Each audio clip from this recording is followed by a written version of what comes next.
Friends, सो आज का topic है moral remedy in Organon. So first we see what is moral remedy. Introduction. अब यहाँ पे मोरल रेमेडी का मीनिंग क्या होता है, आपको साइकोलॉजिकल और इमोशनल सपोर्ट देना है जिससे पेशेंट को जो डिजीज सफ़र कर रहा है उसमें थोड़ा सा रिलीफ मिले। मतलब कि यहाँ पे मोरल रेमेडी मतलब कि कोई आपको मेडिसिन नहीं देनी है, पर आपको पेशेंट को कंसोल करना है। पेशेंट को आपको ऐसे थोड़ा बहुत समझाना है कि आपका डिजीज़ इतना बड़ा नहीं है।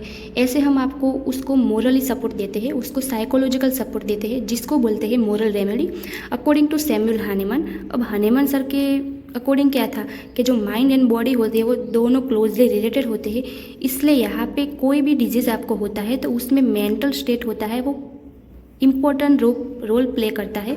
जैसे कि समझ लो आपको बहुत बड़ी डिजीज़ है या छोटी डिजीज़ है, पर इतनी छोटी डिजीज़ है फिर भी आप इतने डिप्रेस रहते हो कि मेरी यार कितनी डिजीज़ है। तो जब तक आपका डिप्रेशन नहीं जाएगा तब तक आपका डिजीज़ नहीं जाएगा।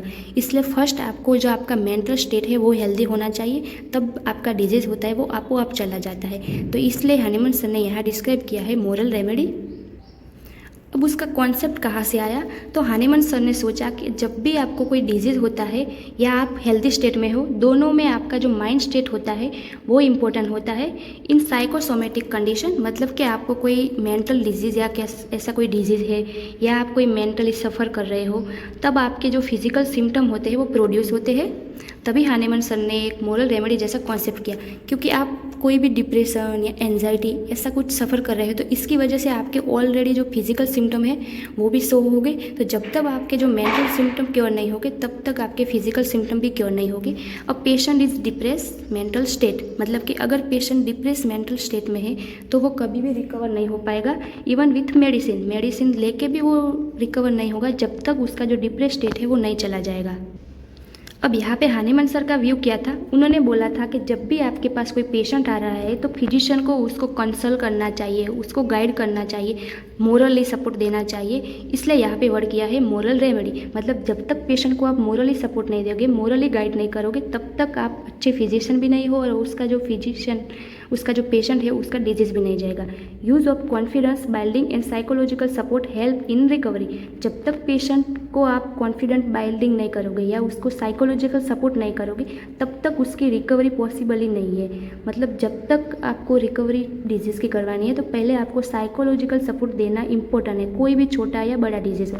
Disease specially important in chronic disease. और ये जो है मोरल रेमेडी या मोरल रेमेडी का कॉन्सेप्ट वो यूज़फुल होता है क्रॉनिक डिजीज़ में। तो आपको याद रखना है, ये MCQ क्वेश्चन है कि कौन से डिजीज़ में moral remedy most important role play करता है और उसमें भी कैसी जो एंटीसोरिक ट्रीटमेंट आप देते हो वहाँ पे। तो ये आपको याद रखना है।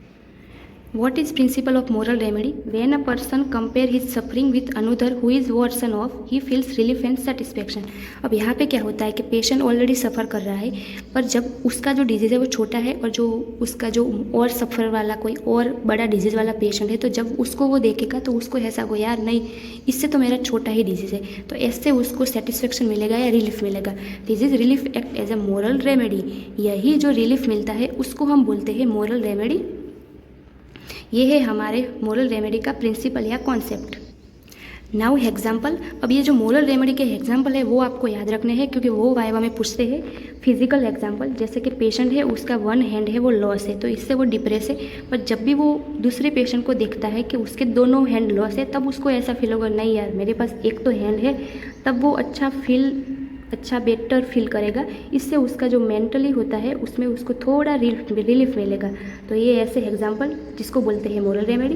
एंड प्रैक्टिकल एग्जाम, जैसे कि कोई बिजनेसमैन है उसको बिजनेस में लॉस हुआ है, इसकी वजह से वो डिप्रेस है, पर जब वो कोई ऐसा पेशेंट या कोई ऐसा पर्सन को देखेगा जिसका सब कुछ लॉस्ट हो गया है, जैसे कि उसका फैमिली भी लॉस्ट हो गया, उसका बिजनेस में भी लॉस्ट हो गया, तब उसको ऐसा लगेगा नहीं यार मेरे पास फैमिली तो है, मेरा जस्ट ऐसा बिजनेस में ही लॉस हुआ था। इससे उसको क्या हुआ, थोड़ा पॉजिटिव वाइब आएगी और थोड़ा होपफुल फील करेगा, तो इससे उसको बेटर फील होता है।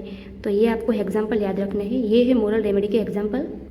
नाउ इसका इंपॉर्टेंस क्या है, ये 3 पॉइंट आपको याद रखने हैं। First is improve mental state, support physical recovery. हमने भी आगे भी देखा कि छोटा या बड़ा डिजीज़ हो, पर अगर पेशेंट डिप्रेस रहता है तो उसका डिजीज़ कभी नहीं जाएगा। तो फर्स्ट अगर उसका मेंटल स्टेट इम्प्रूव होता है, मतलब कि उसका जो डिजीज़ होता है वो ऑलरेडी रिकवर हो जाएगा। एसेंशियस in chronic and psychosomatic disease. अब ये जो मोरल रेमेडी है वो किस में ज़्यादा यूजफुल होती है, जब आपको कोई क्रोनिक डिजीज़ हो या साइकोसोमेटिक डिजीज़ हो, तब ये ज़्यादा यूजफुल होती है। तो आपको याद रखना है साइकोसोमेटिक क्रोनिक डिजीज में उसका वाइटल रोल होता है help in better action of the homeopathic remedy.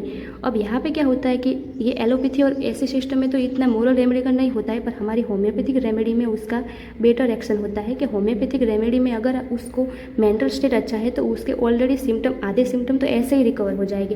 तो यहाँ पे होम्योपैथिक रेमेडी उसका बेटर एक्शन होता है, इसलिए हनीमन सर ने ये ऑर्गेनोन में डिस्क्राइब किया है। सो आपको याद रखना है, ये शॉर्ट नोट में आ सकता है और उसके जो एग्जाम्पल है वो वाइवा में भी पूछेंगे। Thank you.